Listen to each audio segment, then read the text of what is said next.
Paper leak एक ऐसा keyword है जिससे पूरा देश दुखी है। देश ने हाल में एक बड़ा आंदोलन भी देखा और शिक्षा मंत्री का इस्तीफा भी देखा, संसद में बहस भी देखी। अब आपने देखा आज ओडिशा से भी चर्चा हुई कि पेपर लीक होने की खबर। इसके अलावा झारखंड में लगातार नौजवान आंदोलन कर रहे हैं। पंजाब में भी पेपर लीक की बात आई, हालांकि वहां सरकार नकार रही है। अब आप बताइए और जेन ज़ी बताए और ये देश बताए whether it is a paper leak. No. तो तमाम बातें हैं, तमाम सवाल, और इस बीच देश का एक और राज्य उत्तराखंड भी पेपर लीक से अछूता नहीं। हाल ही में वहां पर UKSSC के पेपर लीक के बाद एक और उत्तराखंड टेक्निकल यूनिवर्सिटी का पर्चा लीक होने का विवाद चर्चा में बना हुआ है। सरकार दावा कर रही है कि वो एक्शन ले रही है, मगर सवाल यह है कि पिछले 5 साल में 6 बड़े पर्चे लीक हो चुके हैं उत्तराखंड। मगर सूबे के मुख्यमंत्री पुष्कर सिंह धामी उनकी सरकार एंटी पेपर लीक कानून बनने के बाद भी इन पेपर लीक्स को नहीं रोक पा रही है। आज के एपिसोड में समझेंगे उत्तराखंड में पिछले 5 साल में कौन कौन से पेपर लीक हुए और जो फिलहाल पेपर लीक हुआ है उसकी क्या कहानी है, और क्या सरकार वाकई सीरियस है, क्या वो सबक ले रही है जो दिल्ली में हुआ उससे कि नहीं। नमस्ते, मेरा नाम सौरभ त्रिपाठी है, आप न्यूज पिंच देख रहे हैं। सबसे पहले बात करते हैं उत्तराखंड में पेपर लीक की ताजा घटना की, जो 23 जुलाई को सामने आई। उत्तराखंड टेक्निकल यूनिवर्सिटी से जुड़े इस पेपर लीक मामले में जांच में पाया गया कि देहरादून के शिवलिक कॉलेज ऑफ इंजीनियरिंग में परीक्षा के दौरान व्हाट्सएप के जरिए छात्रों तक पेपर पहुंच गया। मीडिया रिपोर्ट्स के मुताबिक जांच में पता चला कि यूनिवर्सिटी को एक मेल के जरिए पेपर लीक की शिकायत मिली थी। पुलिस जांच में एक असिस्टेंट प्रोफेसर की पेपर लीक करवाने में भूमिका सामने आई। इस प्रोफेसर का नाम आशीष कुमार है। पुलिस के अनुसार आशीष पेपर तैयार करने वाली टीम का हिस्सा था। मीडिया रिपोर्ट्स के मुताबिक आशीष 2010 से देहरादून के 4 बड़े कॉलेजों में असिस्टेंट प्रोफेसर के पद पर रहा है। पिछले 16 सालों में उसे कई बार प्रश्न पत्र तैयार करने वाली टीम में शामिल किया गया। उसके खिलाफ मुकदमा दर्ज किया गया है। इस मामले में अब mobile, laptop, email, WhatsApp chat और अन्य डिजिटल साक्ष्यों की फॉरेंसिक जांच की जा रही है। जांच के मुताबिक 8 जुलाई को machine learning and internet of things की परीक्षा हुई थी, जिसके बाद पेपर लीक की घटना सामने आई। मेल में आरोप लगा कि पेपर बनाने वाले प्रोफेसर ने 3 जुलाई की रात 22 छात्रों के एक व्हाट्सएप ग्रुप में एग्जाम के अहम सवाल भेज दिए थे।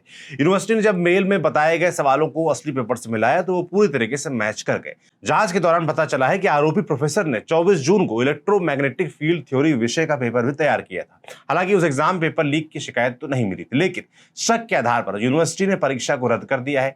यूनिवर्सिटी ने कहा है कि अब दोनों परीक्षाओं की तैयारी फिर से कराई जाएगी। 377 छात्रों के लिए दोनों पेपर अगस्त के तीसरे हफ्ते में दोबारा होंगे।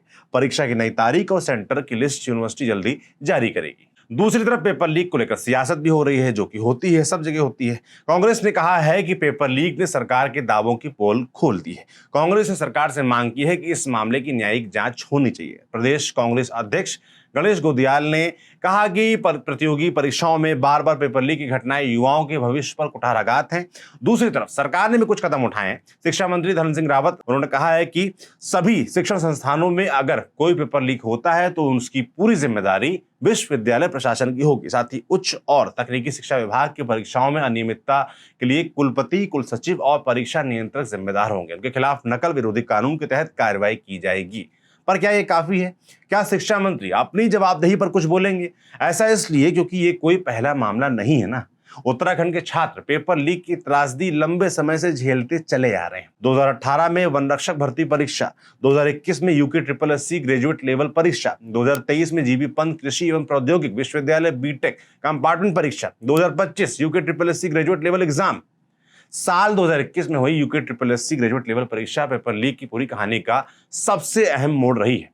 2021 में दिसंबर में UKSSC ने ग्रेजुएट लेवल एग्जाम करवाए, लेकिन जब नतीजा आया तो छात्रों के होश उड़ गए। चुनिंदा सेंटर्स के कई सारे उम्मीदवार सेलेक्ट हुए थे। कुछ बेहद औसत छात्रों को ऊंचे ग्रेड हासिल हुए थे। इन तथ्यों ने परीक्षा में बड़े लेवल पर हुई धांधली के शक को गहरा कर दिया। छात्रों ने सड़कों पर प्रदर्शन किया। सरकार को इसके बाद जुलाई 2022 में इस पूरे मामले की जांच स्पेशल टास्क फोर्स को सौंपनी पड़ी।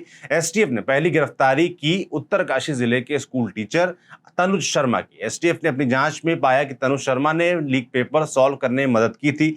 इसके बाद गिरफ्तारियों का एक सिलसिला चल पड़ा। कुल 49 लोगों को नामजद आरोपी बनाया गया। इसमें से 47 को गिरफ्तार किया गया। इस नकल गिरोह का जो सरगना था उसका नाम हाकम सिंह था। हाकम सिंह उत्तरकाशी जिले के मोरी क्षेत्र का रहने वाला है। वो राजनीतिक रूप से सक्रिय था और जिला पंचायत सदस्य भी था। उसका जुड़ाव सत्ताधारी पार्टी बीजेपी से था। इससे पहले वो लिवाड़ी का ग्राम प्रधान भी रह चुका था। पुलिस ने हाकम को अगस्त 2022 में उत्तराखंड हिमाचल की सीमा से गिरफ्तार किया। इसके बाद बीजेपी ने उसे पार्टी से निष्कासित भी कर दिया। एसटीएफ ने अपनी जांच में पाया कि हाकम सिंह ने पेपर छापने वाली लखनऊ की printing press RMS printing press के कर्मचारी राजेश चौहान और कासन खान के जरिए पेपर हासिल किए। इसके बाद उसने ये पेपर 12 से 15 लाख रुपए तक में बेचे। उत्तर प्रदेश के धामपुर में उम्मीदवारों को परीक्षा से एक दिन पहले बैठकर पेपर सॉल्व करवाए गए। सितंबर 2023 में लगभग 11 महीने जेल में रहने के बाद हाकम सिंह को सुप्रीम कोर्ट से जमानत मिल गई। अब यूके परीक्षा के पर्चे के लीक होने के बाद छात्रों में असंतोष था और असंतोष को शांत करने के लिए राज्य सरकार फरवरी 2023 में एंटी चीटिंग ऑर्डिनेंस लेकर आई। इसे अप्रैल 2023 में विधानसभा में मंजूरी मिल गई। इस तरह उत्तराखंड में the Uttarakhand competitive examination measures for control and prevention of unfair means in recruitment act 2023 या एंटी चीटिंग एक्ट शॉर्ट में कह ले बना। क्या है इस एक्ट के प्रावधान? अगर कोई उम्मीदवार पक्के तौर पर नियमितता में पकड़ा जाए तो पहली बार में 3 साल जेल और कम से कम 5 लाख रुपए का जुर्माना। दोबारा गलती करते पाए जाने पर 10 साल जेल और कम से कम 10 लाख जुर्माना। जब आरोप पत्र दायर हो जाएं तब से उम्मीदवार को 2 से 5 साल तक प्रतियोगी परीक्षाओं में बैठने से प्रतिबंधित किया जा सकता है। नकल माफिया, प्रिंटिंग प्रेस और अन्य शामिल संस्थाओं के लिए आजीवन कारावास और 10 करोड़ का जुर्माना। इस कानून ने नकल को कॉग्निजेबल और नॉन बेलेबल ऑफेंस भी बना दिया। उत्तराखंड सरकार ने इस बात का बहुत प्रचार किया कि नकल के खिलाफ उनसे कठोर कानून पूरे देश में नहीं है, लेकिन ये वो बिंदु हैं जहां से पेपर लीक की त्रासदी एक प्रहसन की शक्ल ले लेती है। साल 2025 का सितंबर फिर से यूके की ग्रेजुएट लेवल परीक्षाएं हुई। इस बार भी पेपर लीक में जो गिरोह सक्रिय रहा, जानते हैं उसका सरगना कौन है?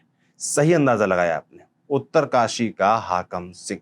मीडिया रिपोर्ट्स में यही बात आई। एग्जाम से पहले हाकम सिंह के सहयोगी पंकज गौड़ की एक कॉल रिकॉर्ड हुई। इसमें वो परीक्षा पास करवाने के बदले 15 लाख की मांग कर रहा था, बदले में हाकम सिंह की गारंटी दे रहा था। इस रिकॉर्डिंग के आधार पर उत्तराखंड एसटीएफ ने पंकज और हाकम सिंह को परीक्षा के एक दिन पहले गिरफ्तार भी कर लिया था, लेकिन इतना काफी नहीं था। 21 सितंबर 2025 को यूके या Uttarakhand subordinate services selection commission की ग्रेजुएट स्तरीय भर्ती परीक्षा आयोजित की गई। कुल 1,05,803 छात्र इस परीक्षा को देने परीक्षा केंद्र पहुंचे। सुबह 11 बजे परीक्षा शुरू हुई, लेकिन 11:35 पर चलती परीक्षा के दौरान क्वेश्चन पेपर के 3 पन्ने व्हाट्सएप और टेलीग्राम पर वायरल हो गए। उत्तराखंड स्वाभिमान मोर्चा के नेता बॉबी पवार ने 12:57 पर अपने फेसबुक पेज पर लीक हुई पेपर की फोटो चस्पा कर दी। छात्र पेपर देखकर जब परीक्षा केंद्रों से बाहर निकले तो पेपर लीक की खबर उनका इंतजार कर रही थी। इसके बाद छात्रों का आक्रोश बढ़ता चला गया। उत्तराखंड बेरोजगार संघ ने देहरादून में प्रदर्शन का कॉल दिया और हजारों की तादाद में छात्र देहरादून के परेड ग्राउंड में जमा होने लगे। इसके बाद सरकार दबाव में आई। इस बार पेपर लीक के मामले में एक CPWD के एक इंजीनियर का नाम सामने आया, खालिद मलिक। अब सवाल यह था कि जब हर सेंटर पर मोबाइल जैमर लगे थे तो पेपर बाहर कैसे आया? तो जांच में सामने आया वो बेहद चौंकाने वाला था। इस मामले में पुलिस की गिरफ्त में आए खालिद मलिक ने कबूल किया कि उसने परीक्षा से एक दिन पहले ही सेंटर में एक मोबाइल फोन छिपा दिया था। परीक्षा के दौरान वो वॉशरूम गया, वहीं से पेपर के 3 पन्नों की फोटो खींची और अपनी बहन को भेज दी।